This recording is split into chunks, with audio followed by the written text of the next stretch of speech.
И снова здравствуйте. Очень давно не попадалось игр, достойных обзора, и вот наконец вышло долгожданное творение от Bethesda, и я залип. Учитывая, сколько уже обзоров в сети, разгромных и облизывающих, я постараюсь сделать свой с точки зрения разработчика, пусть и немного ангажированного. Поехали. Good luck, Constellation. You are go for launch.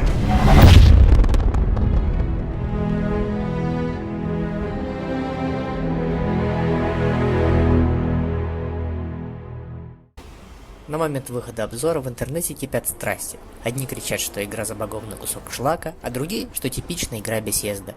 А еще есть группа тихих игроков, они просто получают удовольствие. Именно этим я и занимался, наиграв на высокой сложности с предрелиза 106 часов, пройдя основной сюжет, пиратскую арку и несметную кучу более простых квестов, докачавшись до 46 уровня и получив больше половины ачивок. И разумеется, я не собираюсь на этом останавливаться. Короче говоря, перед написанием обзора я, конечно, не прошел всю игру, но сыграл явно не меньше журналистов крупных изданий, которым игру дали за 2 недели до релиза. А теперь перейдем к игре. Да, слухи, что изначально Starfield хотели сделать сервисом, как Fallout 76, имеют некоторые следы, например, скины у предметов. Но в итоге эта игра вышла сингловая, так что оценивать будем мы ее именно в этом качестве. Хорошо видно, что разработчики целились в нишу между супер-хардкорным и реалистичным Star Citizen и гиперказуальным и мультяшным No Man's Sky. Что самое интересное, попали успешно, взяв все самое лучшее от обеих игр и приправив все это качественно сюжетной составляющей и классической ролевой системой от Bethesda. Это когда ты качаешь скилл, делая соответствующую активность. От Звездного Гражданина взята детализация мира, реалистичные модели звездных систем и кораблей, а также общая атмосфера хтонического ужаса от осознания крошечности своего бытия. От немужицкого неба мы получили казуальные пострелушки в космосе, сотни планет с точками для исследований, аванпосты с джиггернаутами и, конечно же, эпический основной сюжет, ведущий к центру вселенной. Также с игрой Bethesda помогали коллеги из ID Software, посему стрельба сделана на крайне высоком уровне и приносит большое удовлетворение. Одной из основных проблем Starfield почему-то называют отсутствие бесшовности.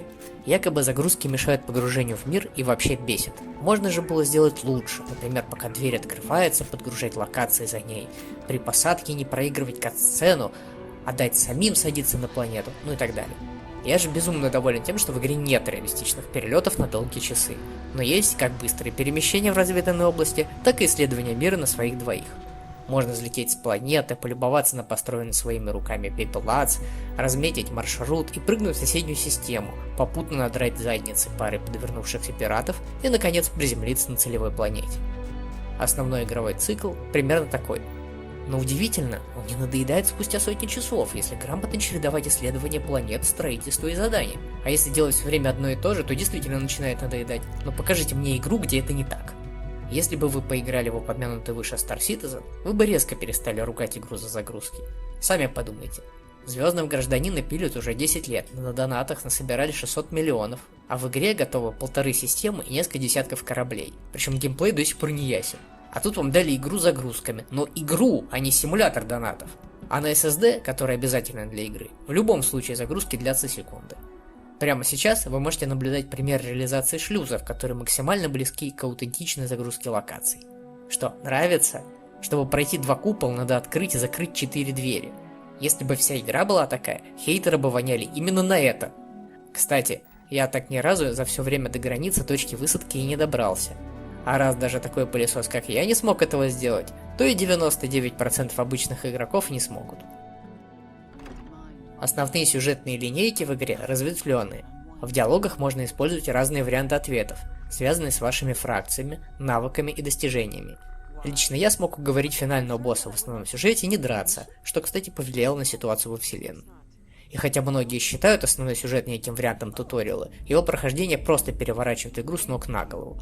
Я бы все-таки посоветовал вам пройти все линейки второстепенных заданий до финального квеста. Почему? За спойлерами идите в Google или на DTF.